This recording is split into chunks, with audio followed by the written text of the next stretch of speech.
Cristo es cabeza de la iglesia, la cual es su cuerpo y Él es su Salvador.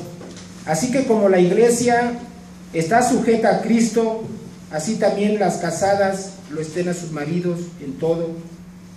Cristo amó a la iglesia y se entregó a sí mismo por ella, para santificarla, habiéndola purificado en el lavamiento del agua por la palabra, a fin de predestinársela a sí mismo, una iglesia gloriosa, que no tuviese mancha, ni arruga, ni cosa semejante, sino que fuese santa y sin mancha.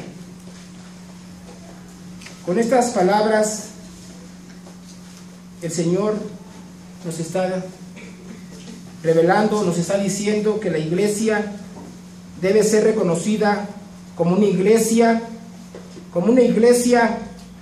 una nación santa, porque así lo ha calificado Dios, y porque la iglesia está formada única y exclusivamente por los santos, que son aquellos que han sido rescatados y purificados con la sangre de Cristo.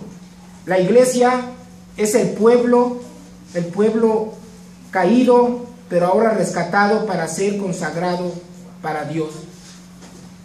O sea que la iglesia es santa, no porque sean perfectos sus miembros, ni porque sean personas de ejemplar moralismo, sino porque Dios la ha hecho santa. Lamentablemente, siempre han existido personas que se creen la élite espiritual de la iglesia y se proponen a sí mismos como modelos de santidad, y todo aquel que no llena la medida de sus zapatos no es digno de pertenecer a la iglesia. Son perfeccionistas vía moralismo. Podemos hacer una proposición entre estos grupos, es decir, las personas que se sienten la élite vía moralismo son santos. Entre estos grupos se encuentran los cátaros, los donatistas, los anabaptistas, los cismáticos y los papistas. De cada uno de estos grupos se mencionarán sus principales pretensiones. Vamos a referirnos primero a los llamados cátaros. Los cátaros eran un grupo de personas que se sentían la élite de la iglesia, y que se sentían puros y santos, no porque el Señor, por la obra de Cristo, les hubiese dado tal carácter, sino por sus propios méritos. Y los llamados cátaros se creían perfectos, puros y santos en el sentido moralista. Surgieron en la Edad Media, se fundaba en la pureza de las costumbres, repudiaban los sacramentos, el culto a las imágenes y la jerarquía eclesiástica. Para ellos el mundo estaba en posesión de Satanás, y solamente perteneciendo al grupo de los cátaros se podía purificar. El bautismo en el Espíritu Santo con el bautismo del Espíritu Santo se remediaba el desastre de la caída. El Espíritu era impartido por la imposición de las manos y colocando los evangelios sobre su cabeza. Para ellos entonces la obra de Jesucristo en la cruz del Calvario no tenía ningún significado. Cuando el Espíritu Santo se manifestaba, entonces eran considerados como puros. Los cátaros debían llevar una vida de extremo ascetismo.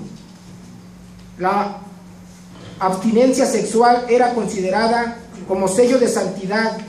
Tenían prohibido todo alimento de origen animal, porque era producto de ayuntamiento sexual. Solo podían comer pescado y aquello que se producía sin coito. Los que caían en pecado solo podían acercarse a Dios por mediación de los perfectos.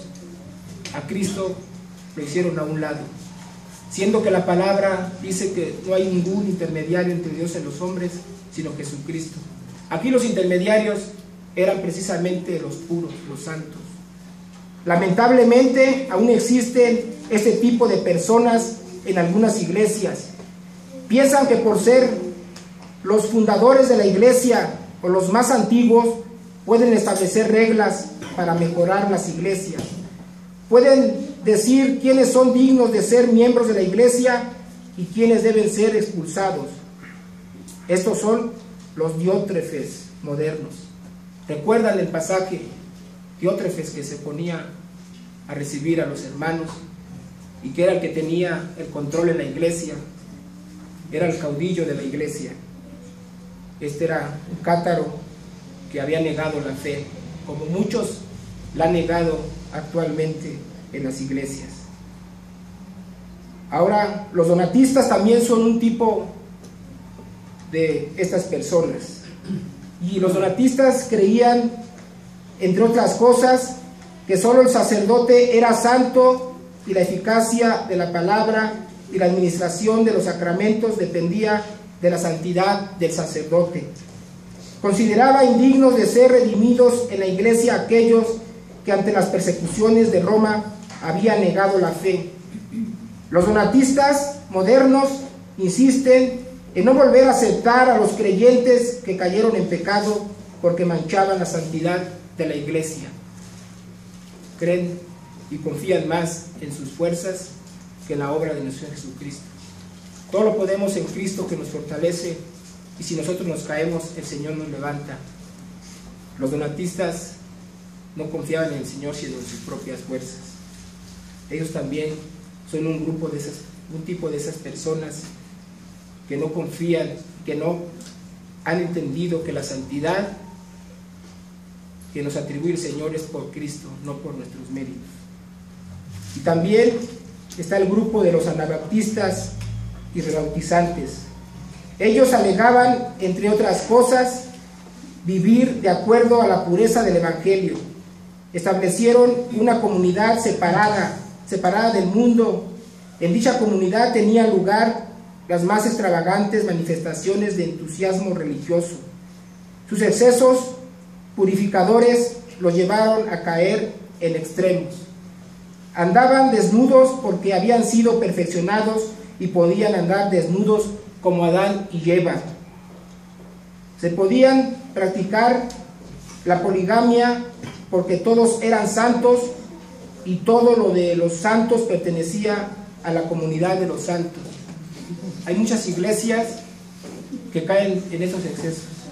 Yo no he visto a ninguno desnudo, pero como van las cosas, no nos extrañe que algún día nos encontremos caminando por las calles que están predicando el Evangelio.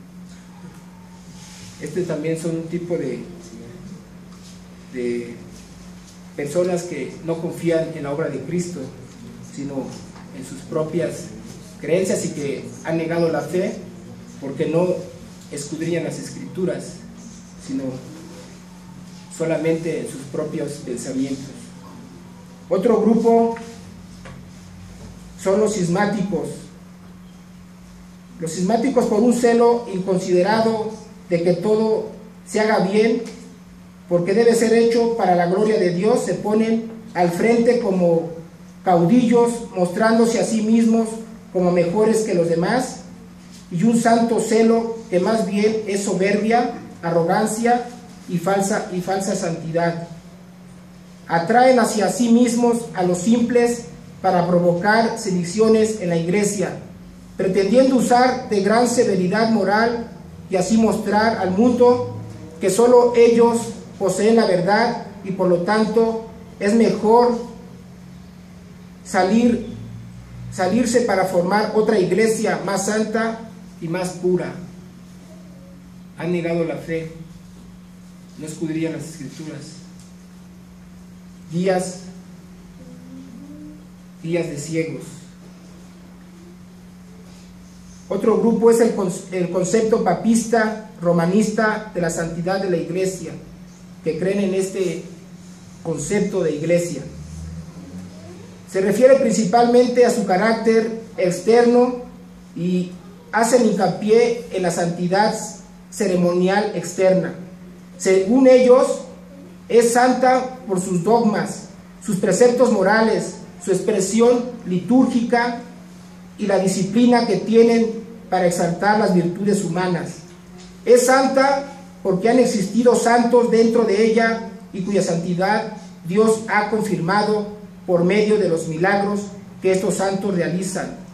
La Iglesia, al canonizar a ciertos fieles, proclama solemnemente que ellos han practicado heroicamente las virtudes del alma y han sabido ser fieles a la gracia de Dios.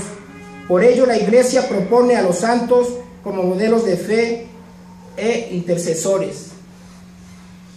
Han negado la fe de Jesucristo porque han negado a Jesucristo como único intermediario entre Dios y los hombres. Creen en que el hombre es el arquitecto de su propio destino. Por sus obras van a alcanzar la salvación. Es otro evangelio. Para ellos la Iglesia en la Santísima Virgen llegó a la perfección, sin mancha ni arruga. En la Virgen la Iglesia es ya enteramente santa. Han hecho lo mismo que el artífice, el alfarero que construyó, hizo vasos de una imagen de barro y la adoró. Adoran a la criatura antes que al Creador y han dado al lugar que le corresponde solamente al Dios y Padre del Señor Jesucristo. Le han dado el lugar de Dios. Adoran a la criatura antes que a Dios, por lo tanto están perdidos. Ese también es un grupo de personas que confían en la obra humana, confían en sus propios pensamientos que en la palabra de Dios. Y para todos estos grupos, la Escritura en la epístola a Judas, los versículos 12 y 13, les dice: estos son manchas en vuestros ágapes, que comiendo impúdicamente con vosotros se apacientan a sí mismos, nubes sin agua, llevadas de acá para allá por los vientos, árboles otoñales sin fruto, 2 veces muertos y desarraigados, fieras ondas del mar que espuman su propia vergüenza, estrellas errantes para las cuales está reservada eternamente la oscuridad de las tinieblas. Cristo es la cabeza de la Iglesia. Por Cristo somos lo que somos. Dios a través de Cristo nos reconcilió consigo mismo y nosotros ahora podemos clamar Abba Padre, porque el Señor nos ha santificado y nos ha apartado. Nosotros somos llamados a pertenecer a Cristo y confiar en Cristo. No somos llamados a pertenecer a uno de estos grupos, porque en ellos no hay salvación sino perdición. Y esta es la conclusión. Vivir en santidad es simple y llanamente vivir permanentemente haciendo la voluntad de Dios. La santidad no debe ser entendida como un despliegue de superpiedad. Los santos no son una élite hiperespiritual. La santidad de la Iglesia se basa en Cristo y en el Padre. Cristo, siendo la cabeza santa de su Iglesia, su cuerpo hace de ella una Iglesia santa. Entonces es santa porque su cabeza, que es Cristo, es santa. La Iglesia es santificada en Cristo. La Iglesia es santa porque Dios la santificó por medio de la sangre de Jesucristo y por la obra del Espíritu Santo. La Iglesia es santa porque le ha sido imputada la perfecta justicia y santidad de Cristo. Es santa porque el Espíritu Santo cada día va perfeccionando a los creyentes, los cuales son también llamados santos. También es santa porque ha sido separada del mundo para ser ejemplo de vida y de fe, para servir a su Señor, y no solamente en la esfera cultica. Hemos repetido una y otra vez que el testimonio de la iglesia no se reduce a lo cultico, sino todas las áreas, en el oficio que Dios nos ha dado. Somos santos, la iglesia santa que está en todo lugar, dando testimonio, haciendo las obras que Dios preparó de antemano para que las hagamos. La santidad de la iglesia radica en la santidad de Cristo, quien rescató del pecado a cada uno de sus miembros de los cuerpos. Esto no significa que la iglesia sea perfecta, tampoco implica que cada creyente por virtud propia haga que la iglesia sea santa. La santidad de la iglesia no depende de nosotros, depende de lo que Cristo ya hizo, de que Dios nos separó. Sin embargo, es nuestro ineludable deber vivir en santidad, porque Jesucristo, el Señor, dijo: sed santos porque yo soy santos. Amén. Vamos a orar, hermanos.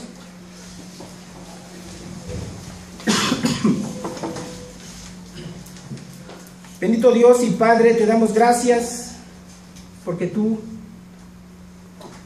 nos has injertado en el olivo, porque tú nos has redimido, porque tú, cuando estábamos muertos en delitos y pecados, nos diste vida, la vida en Cristo. Porque aunque nosotros creíamos que éramos perfectos, comparándonos con los demás, que éramos justos, cuando leímos tu palabra, cuando tú tuviste a bien redimirnos y darnos un corazón nuevo, nos hiciste entender que éramos pecadores, y arrodillados caímos ante ti y te pedimos perdón, y tú nos levantaste, nos redimiste, nos diste un corazón nuevo que ahora te reconoce. Te damos gracias, Señor. Gracias porque a pesar de nuestra condición humana, de nuestra condición de criaturas, tú nos sostienes y nos fortaleces y nos haces vivir en santidad, porque Cristo nos llamó la iglesia santa. Gracias, Señor, por tus bendiciones, gracias por tu fidelidad y porque tú has cumplido tus promesas en nosotros, Señor. No por obras que nosotros hayamos hecho, sino porque así te plació. Te damos gracias, Señor, y te rogamos que nos ayudes a vivir haciendo las obras que preparaste de antemano para que andemos en ellas, y que nosotros confiemos solamente en ti, y que Cristo sea nuestra meta, que nosotros crezcamos cada día más en la fe y que demos testimonio ante el mundo de que tú eres Dios y de que tú gobiernas sobre todas las cosas. Gracias por tu bondad y misericordia y por habernos hecho una iglesia santa. En el nombre de Cristo Jesús. Amén. Amén.